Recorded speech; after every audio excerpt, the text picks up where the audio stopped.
Hello students, welcome back to chapter number 36 of The Mayor of Casterbridge written by Thomas Hardy. Chapter number 36 की शुरुआत में हम देखते हैं कि जब लुसेटा वापस लौटती है अपनी मीटिंग से हैंचर्ड के साथ, तो उसे जोशुआ जॉब मिलता है उससे वेट करता हुआ, और उसने सुना है कि फारफ्रे जो है एक बिजनेस पार्टनर के लिए जो तलाश कर रहा है, और पूछता है कि क्या वो उसका नाम रिकमेंड कर सकती है। वो मना कर देती है और वो डिसअपॉइंट होकर घर लौट आता है। जब जोशुआ जॉब जो है वो घर लौटता है, हैंचर्ड जो है उसे एक पैकेट देने को कहता है मिसेस फारफ्रे यानी कि लुसेटा को। जॉब जो है उस पैकेट को इंस्पेक्ट करता है, देखता है, और उसमें उसको क्या मिलता है, लेटर्स मिलते हैं, और उनको डिलीवर करने के लिए वो वहाँ से निकल पड़ता है। और जब वो जा रहा होता है तो वो एक जो पहले भी आ चुकी है किसान औरत है, एक मदर कक्सम और नैंस मॉकरीज, दोनों से, जो उसे बताती हैं कि वे कहाँ जा रही हैं, मिक्सन लेन, जो कि सेंटर है किसका, मच दैट, ये मैं आपको ओरिजिनल लाइन पढ़ के सुना रहा हूँ। Much that was sad, much that was low, something that were painful. ये ध्यान रखना, ये ओरिजिनल लाइन है, और ये लाइन्स किसके लिए बोली गई हैं, किस लाइन के लिए, किस जगह के लिए बोली गई हैं। तो जगह का नाम आपको याद रखना है, मिक्सन लेन। तो ये मिक्सन लेन जो है उसके बारे में क्या बोला गया है कि कुछ बुरी चीज़ें हैं, कुछ सैड चीज़ें हैं, कुछ है ना, लो, कुछ डाउन चीज़ें जो है। यहाँ पर लो के बहुत सारे मीनिंग हो सकते हैं, जैसे कि मूड से रिलेटेड, जैसे कि सैडनेस से रिलेटेड, है ना। तो वो हमें आगे जाके पता लगेगा। तो कास्टरब्रिज में जगह है ये। जोक जो है वो उनके साथ जाता है, और उसे वो फॉर्मेटिव वुमन मिलती है फिर से, है ना, जो उससे उस पार्सल के बारे में पूछती है जो उसके पास है। वो उसे रिप्लाई करता है कि ये लव लेटर्स हैं, और उनको जोर जोर से भीड़ के सामने पढ़ने लगता है। नैंस मॉकरीज जो है वो एक्सक्लेम करती है कि क्या लुसेटा इन लेटर्स की ऑथर है, और फिर वो कहती है कि ये इन्फॉर्मेशन तो बहुत ही अच्छी है हमारी स्कीमिटी राइड के लिए। इसके बारे में क्वेश्चन पूछा गया था, जो कि एक ट्रेडिशन है इंग्लिश, जो जिसका पर्पस क्या है कि अडल्ट्री जो होती है, मतलब आउट ऑफ मैरिज जो अफेयर होता है, उसको डिसअप्रूव करना। एक स्ट्रेंजर जो है जिसने कि फर कोट पहन रखा है और सील की स्किन, सील जो समुद्री एनिमल होता है, उसकी कैप पहन रखी है, वो इस चीज़ में, इस कस्टम में एक्सप्रेस करता है अपना इंटरेस्ट, और कुछ क्या करता है, पैसे देता है सेरेमनी के लिए। जोब जो है वो घर लौटता है और उसको वापस से सील करता है लेटर्स को, और लुसेटा को अगली मॉर्निंग को डिलीवर कर देता है।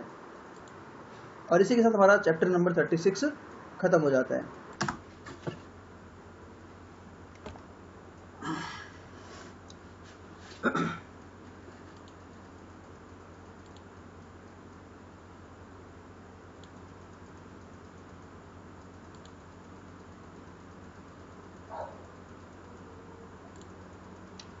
चैप्टर 37 में हम देखते हैं कि कास्टरब्रिज जो है वहाँ पर सून ही, जल्दी ही, कोई एक रॉयल फैमिली से व्यक्ति आने वाला है, उस टाउन से गुजरेगा जो, और टाउन काउंसिल जो है वो उस एस्टीम्ड गेस्ट को, जो मीटिंग होने वाली है, उसको एड्रेस करने के लिए आपस में मीटिंग करते हैं।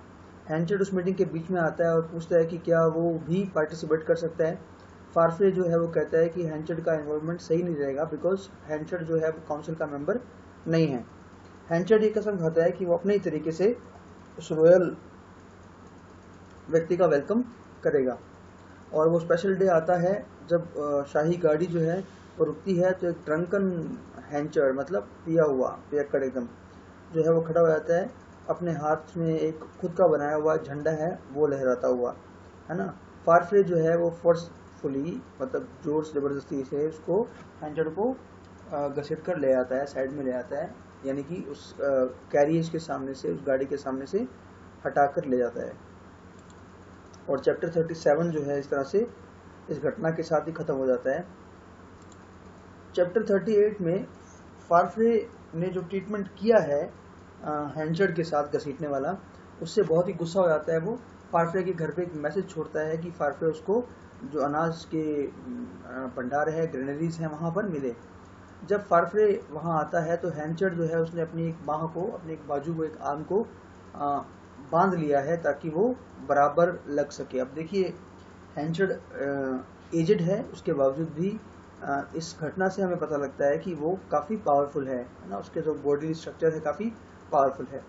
तो वो अपने एक हाथ को बांध देता है ताकि वो बराबर हो सके। दोनों में एक लड़ाई होती है। हैंचर हालांकि फारफ्रे से ताकतवर निकलता है, लेकिन वो उसको ख़त्म नहीं कर पाता, उसने अपनी एक बाजू बांध रखी है। फारफ्रे वहाँ से चला जाता है और हैंचर जो है ना, वो उस समय शर्मिंदगी से भरा हुआ है, शेम से भरा हुआ है, और कुछ अच्छी यादें जो हैं फारफ्रे की, उनसे भी उसके दिमाग में, मतलब वो भी उसके दिमाग में चल रही हैं अभी। उसके दिमाग में फारफ्रे को फिर से देखने की डिज़ायर आती है ना। परंतु फिर उसे याद आता है कि फारफ्रे जो है एक जर्नी पे जा रहा है वेदरबरी टाउन की किसी जगह पर, है ना। इसलिए वो उसकी जो इच्छा है देखने की, उसको उसी वक्त दबा लेता है, मतलब वो उसको इस बारे में सोचना छोड़ देता है। तो मतलब ये जो चैप्टर है 38, इसमें हम देखते हैं कि फारफ्रे और हैंचर के बीच में झगड़ा होता है। हैंचर जो है वो भारी पड़ता है एक हाथ बंधा होने के बावजूद भी, लेकिन अल्टीमेटली वो जो करना चाहता है, ख़त्म करना चाहता है उसको, वो ख़त्म कर नहीं पाता और फारफ्रे वहाँ से चला जाता है। चैप्टर 39 में हम देखते हैं कि जो कहानी सुनाने वाला है वो हमें वापस लेके जाता है उस मोमेंट पे जब हैंचर और फारफ्रे की फाइट जो है वो चल रही है, उसके बाद जस्ट क्या होता है ना। फारफ्रे जो है वो जब परछत्ती से या लॉफ्ट से या छत जो ऊपर बना छज्जा बना होता है छत के नीचे थोड़ा सा, वहाँ से उतर के आ रहा है, तो एबेल विटल जो है वो उसको एक नोट देता है जिसमें फारफ्रे से ये रिक्वेस्ट की गई है कि वो वेदरबरी में आए। नोट जो है वो फारफ्रे के किसी वर्कर ने उसको दिया है, जिस वर्कर्स ने दिया उसको, जिनको ये आशा है कि फारफ्रे जो है जब टाउन से बाहर चला जाएगा तो जो स्किबिटी राइड वो करने वाले हैं हैंचर और लुसेटा के लिए, उसका जो डैमेजिंग इफेक्ट है शायद थोड़ा कम हो जाएगा। फारफ्रे जब चला जाता है वेदरबरी में तो लुसेटा जो है उसे दूर कहीं शोर शराबा सुनाई देता है। अपनी खिड़की के बाहर वो सुनती है कि दो जो काम करने वाली औरतें हैं, मेड्स हैं, वो प्रोसीडिंग के बारे में बात कर रही हैं, क्या चल रहा है बाहर।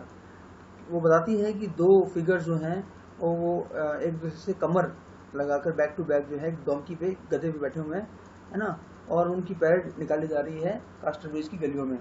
एलिजाबेथ जेन जो है वो जैसे ही कमरे में आती है और शटर्स को बंद करने की कोशिश करती है, लुसेटा जो है उसको ये महसूस होता है कि जो फिगर्स है वो कौन है, वो खुद लुसेटा और हैंचर हैं। उसे तुरंत पागलपन का चक्कर सा आता है और उसे सीजर, जैसे मिर्गी का दौरा पड़ता है वैसे उसको हो जाता है, इस बात से डरते हुए कि उसका हस्बैंड जो है वो इस दृश्य को देख लेगा तो क्या होगा। एलिजाबेथ जेन जो है वो डॉक्टर को बुलाती है, जो उसी वक्त जो है उस परिस्थिति की सीरियसनेस को पहचान लेता है और उसे कहता है कि वो फारफ्रे को तुरंत बुलाए। इसी के साथ ही हमारा चैप्टर जो है 39 वो क्या हो जाता है, ख़त्म हो जाता है। We move to chapter number 40। ना जब हैंचर ने वो स्किबिटी राइड देख ली है तो वो एलिजाबेथ को ढूंढने के लिए जो है वहाँ से चला जाता है। फारफ्रे के घर में आने के बाद और लुसेटा की कंडीशन को जानने के बाद हैंचर जो है वो कहता है कि फारफ्रे जो है वो वेदरबरी नाम के टाउन जो है उसके रास्ते में मिल जाएगा, है ना कि बडमाउथ टाउन के रास्ते में या बडमाउथ टाउन में, जैसा कि ओरिजिनली प्लान था। बिकॉज जब वो फाइट कर रहे थे तो उसने सुना था कि भाई वो बडमाउथ नहीं जा रहा है, वेदरबरी जा रहा है। तो क्योंकि कोई उसे विश्वास नहीं करता, इसलिए वो खुद ही उसे ढूंढने के लिए निकल जाता है। अंततः उसे फारफ्रे मिलता है और वो फारफ्रे को कहता है कि वो कास्टरब्रिज जो है वहाँ पे लौट जाए, परंतु फारफ्रे उसकी बात पे विश्वास नहीं करता और लौटने से मना कर देता है। हैंचर जो है वापस से कास्टरब्रिज चला जाता है और उसे जाके पता लगता है कि लुसेटा की हालत बिल्कुल भी अच्छी नहीं है। जब वो घर लौटता है तो जोशुआ जॉब उसको बताता है कि कोई नाविक जैसा कोई व्यक्ति था, वो उसे ढूंढने आया था जब वो बाहर गया हुआ था। फारफ्रे जो है अंततः लौटता है और किसी दूसरे डॉक्टर को बुलाता है ना। लुसेटा जो है थोड़ा सा शांत है जब उसका हस्बैंड उसके पास में आ गया है ना।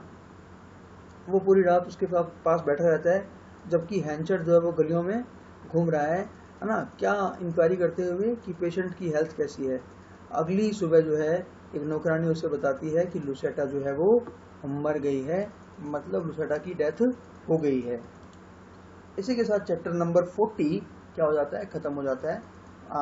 चैप्टर नंबर 41 to 45 जो है 5 चैप्टर बचे हैं, उनकी बात हम करेंगे अपने अगले और लास्ट वीडियो में, जो कि होगा मेयर ऑफ कास्टरविच पे। Thank you.